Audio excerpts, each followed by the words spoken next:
Buenas, soy Sara, bienvenidos a mi canal y hoy os voy a hablar de los libros que me leí durante los meses de enero y febrero. Como con la universidad me queda poco tiempo libre, tampoco he leído suficientes libros como para hacer un vídeo por separado por mes, así que he decidido juntarlos y así os lo cuento todo en un solo vídeo. He leído un total de 7 libros, aunque ha habido algunas lecturas que he abandonado. Sin más, vamos a empezar. Empezamos con uno que tenía bastante pendiente, que es Una ventana a la oscuridad, de Rachel Griffin. Este es un libro gótico ambientado en un mundo de fantasía donde la protagonista tiene a un monstruo en la cabeza después de haber pasado por una enfermedad que se supone que cuando te curas te puede dejar secuelas de magia y en cuyo caso eres exterminado. Pero la protagonista hizo ver como que no le había pasado nada, que se había recuperado perfectamente, entonces pues no la mataron. Y es la hija de un conde y un día es arrastrada a palacio donde tendrá que trabajar con el sobrino del rey para poder encontrar las cartas de providencia y salvar el reino. Vale, ¿qué son estas cartas de providencia? Pues es el sistema de magia en el que se basa este libro, que son como cartas del tarot, en que hay 12 si no me equivoco, y cada una tiene un tipo de magia específica. Y esta es la única magia que está permitida en el. Y se dice que si recuperas todas las cartas podrán salvar al mundo de una niebla que está asolando todo el reino. No voy a explicar nada más, pero os podéis imaginar que el sistema de magia es bastante interesante y la relación que hay también entre la protagonista y todos los personajes que va conociendo en la corte es muy interesante porque Elspeth, que es la protagonista, es una persona que ha vivido bastante escondida, al final ha tenido que esconder quién es y lo que piensa, y vivir con un monstruo en la cabeza que te impulsa y que te incita a hacer ciertas cosas, pues al final a todo el mundo volvería un poco loco. Pero creo que es muy interesante todo el lore que hay detrás, toda la historia y el world building que ha construido la autora. Obviamente no es algo espectacular, pero está muy bien construido y es muy interesante de seguir el misterio y cómo van recuperando estas cartas. Y tengo que decir que los personajes también me gustaron un montón. El prota masculino a mí me cayó súper bien. Y no sé, tengo muchas ganas de leer el segundo. Lo he pedido ya a la biblioteca, espero empezarlo dentro de poco. Si os gusta toda la ambientación gótica, os lo recomiendo mucho porque la autora ha hecho un trabajo fantástico creando esta ambientación lúgubre y con magia. Son 2 libros y se leen enseguida. Después me leí los 2 primeros de Érase una vez un corazón roto. Caraval ya me lo leí hace como un año y tenía pendiente estos que son los que más les gusta a la gente. Y me han gustado, pero creo que no me han gustado tanto como al resto de personas. No sé exactamente por qué, os cuento un poco la historia por encima. Nos centramos en una protagonista, Evangeline, y ella está enamorada de un chico de toda la vida, pero el problema es que ella cree que es su amor verdadero, pero se va a casar con su hermana. Entonces Evangeline pide ayuda a uno de los destinos, que son como seres con mucho poder mágico, y le reza a Jax para que le ayude, que es el príncipe de corazones rotos, y Jax aparece y le dice que le ayudará, pero a cambio le debe 3 besos, ella tendrá que besar a quien Jax le diga. Y la historia parte aquí, pero Evangeline se ve arrastrada al mundo de Jax, que no recuerdo cómo se llamaba, y allí se verá involucrada en muchos dramas. Y me gusta mucho esta historia porque Jax es un villano que lo conocemos en la trilogía de Caraval y la autora no lo redime. Sí que pues a medida que lo vas conociendo te vas dando cuenta de sus motivos detrás de las acciones que hace, pero en ningún momento lo vuelve una buena persona, porque Jax no es una buena persona, es alguien egoísta. Y me gusta mucho que la autora no haya cambiado quién es, a pesar de que Evangeline es un trozo de pan a pesar de que Evangeline es muy buena persona, tanto que hasta llega a ser demasiado ingenua. Entonces hacen un contraste muy gracioso entre los dos. Pero eso, me gustó mucho la historia, que no acaba de ser un 5 estrellas para mí. No sabría decir muy bien qué. Igual es un poco que me ha parecido demasiado juvenil en el sentido de las acciones de los protagonistas. No, el Spice no, obviamente no hay. ¡Ay! No lo he dicho, perdón. Vale, un beso de Jax es mortal.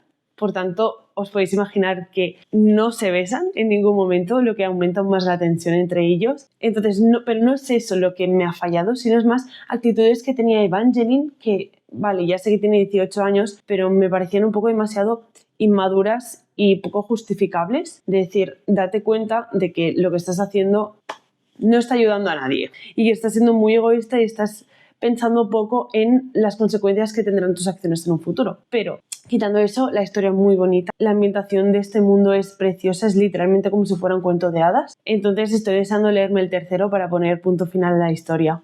Después leí Alpha de Ali Hazelwood. Me leí Novia el año pasado, si no me equivoco, y tenía ganas pues un poco de un romance así más ligero. Y este va sobre hombres lobo y poca cosa más que decir. Si os gustan los hombres lobo, os lo recomiendo, es el segundo. Primero, Novia iba de una vampira y un hombre lobo, y en este caso son los dos hombres lobo, aunque ella, la protagonista, es una híbrida, o sea, es hija de humano y hombre lobo, y es la primera híbrida que se conoce, entonces pues todo el mundo la quiere investigar, y su compañero es el alfa, que es amigo del protagonista de la primera temporada, y ella es la mejor amiga de la protagonista, primera temporada, del primer libro. Entonces ya las conocimos en el primer libro y ahora pues este va sobre ellos y fue bastante entretenido, no fue una obra literaria maestra, pero para lo que es un romance de hombres lobo, me gustó bastante. Sí que os lo recomiendo si queréis pasar un buen rato. Mi mayor problema fue que la traducción no me acabó de gustar. Bueno, no sé si es la pluma o la traducción. Yo creo que opto más por la segunda opción porque al final este es como el cuarto libro que me leo de Ali Hazelwood y todos me han gustado.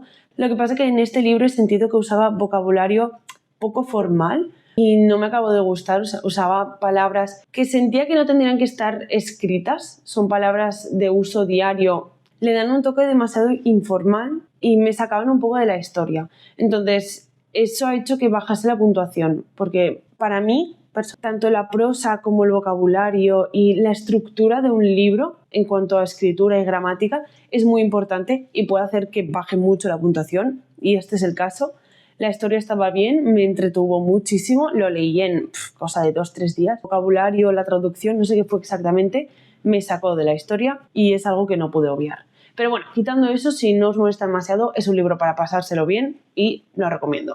Después leí At the End There Was You. Este no está traducido, es como una novela corta de Wendy Hayes. Este me gustó bastante. Teniendo en cuenta que es una novela corta, siento que tenía muchísima profundidad la historia, a diferencia del anterior, por ejemplo. Y es que la autora ha aprovechado esta historia para hablar un poco sobre la muerte y sobre el significado que la muerte le da a nuestras vidas. Es una historia que sigue a dos protagonistas en un mundo donde dentro de 7 días se va a terminar, va a llegar la muerte y va a acabar con toda la humanidad. O sea, no hay world building, no hay nada que nos explique el contexto de este planeta ni de este mundo, simplemente seguimos a la protagonista que está viviendo en un convento, si no me equivoco, y de repente llega un chico que va a estudiar los libros que hay en esta biblioteca para intentar encontrar una solución. Entonces a ella la ponen junto a él a trabajar para ayudarlo en lo que necesite. Y lo que seguimos son los 7 días y las conversaciones que hay entre estos dos personajes. Y es reacia a creer que la muerte es alguien egoísta que les quiere hacer daño. Para ella la muerte no es una mala persona, sino que es algo que le da sentido a nuestras vidas. Al final, si supiéramos que no íbamos a morir, no haríamos la mitad de las cosas que hacemos, no tendríamos ningún incentivo para querer hacer más. Y son muchas conversaciones que tienen de cómo la humanidad de verdad se merece otra oportunidad, de hay gente buena que merezca vivir, hay algo por lo que valga la pena vivir, y me gustó mucho.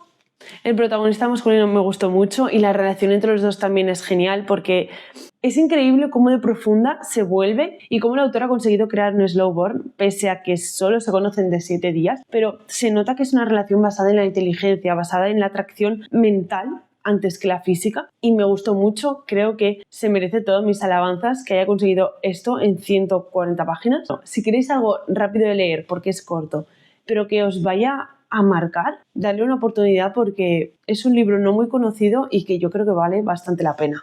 Después decidí portarme bien y leerme uno de los libros que dije en el 10 libros que me quiero leer antes de que termine 2026, y es Alchemist. Sí, me he leído Alchemist. No lloré, ni estuve a punto, pero me gustó mucho. En su momento dije que no era una historia de amor, pero creo que la gente tiene un concepto muy equivocado de lo que es una historia romántica, un romantasy, y lo que significa que sea una historia con amor. No sé muy bien si explicar de qué va, porque es una historia muy compleja, pero básicamente nuestra protagonista Elena se despierta después de haber sido como incubada estaba en un sueño como manteniéndola viva y se despierta sin recuerdos de los últimos 2 años. En estos últimos años pues hubo una guerra que perdieron, su bando perdió y ahora está mandando pues el malo y quieren descubrir si dentro de la cabeza de Elena hay algún recuerdo que pueda justificar que la rebelión siga en pie, que pueda darles una pista de si todo el mundo ha muerto, porque creen que si ha perdido la memoria es porque tenía información importante. La envían con uno de los generales de este régimen, que es Kane, para que desentrañe pues, la mente de Elena. Pero es una historia que esconde muchísimo dolor y partes bastante oscuras, donde nos enseñan la parte más fea de la guerra, como siempre se dice que hay un bando bueno y malo, en realidad nadie es tan bueno y nadie es tan malo, todo el mundo acaba haciendo cosas de las que no está orgulloso para ganar y cómo la guerra no es algo bonito. Las personas que luchan en una guerra pasan por circunstancias muy difíciles y en este libro se ve tanto la guerra como las consecuencias que conlleva una guerra y aún más porque en este caso ganan los malos. Y me gustó mucho. Repito, la historia de amor yo creo que tuvo las escenas justas y necesarias. No creo que sea una historia donde se tenga que centrar tanto en el romance y eso me gustó. Le dieron el peso que tenía que tener y me gustó muchísimo. Lo que digo, no lloré porque siento que soy una persona que le cuesta mucho llorar y solo hay ciertos temas que me hagan llorar. Sí que tenía el corazón encogido en muchísimas escenas y me dolió leerlas pese a no llorar. Y sí que al terminarlo me dejó un poco de vacío porque al ser un libro de 1300 páginas es inevitable que acabas conociendo a los personajes de una manera muy profunda y al terminar se me hizo raro el saber que no iba a volver a saber nada más de ellos, no iba a volver a leer nada más, ni cómo estaban, ni qué era de ellos. Y es una historia preciosa, sí que la recomiendo muchísimo, pero leed antes los trigger warnings porque hay escenas duras, como he dicho, hay escenas desagradables, que deja huella, eso segurísimo, y yo aún no la he superado. Y se me hace extraño pensar que aún tengo resaca emocional de un libro que tampoco me hizo llorar, pero está tan bien escrito, está tan bien detallado, el world building es increíble. La autora ha creado un mundo que me sorprende lo complicado y lo bien construido que está el sistema de magia, de cómo se organizan las diferentes facciones, de toda la historia que hubo detrás de la guerra y de los años anteriores y posteriores. Es una historia súper bonita. Y como he dicho, pues al que más me dejó bastante con resaca emocional, entonces necesitaba un libro ligero y me leí, ligero, me leí Beautiful Fiend, que es un dark romance, entonces por eso no es ligero, es un libro que no necesitas mucho esfuerzo mental para leer y yo necesitaba algo así. 2 bandos rivales que viven en una ciudad y un bando gobierna y el otro pues se ha quedado un poco más relegado, pues el protagonista es de un bando y la protagonista es de otro.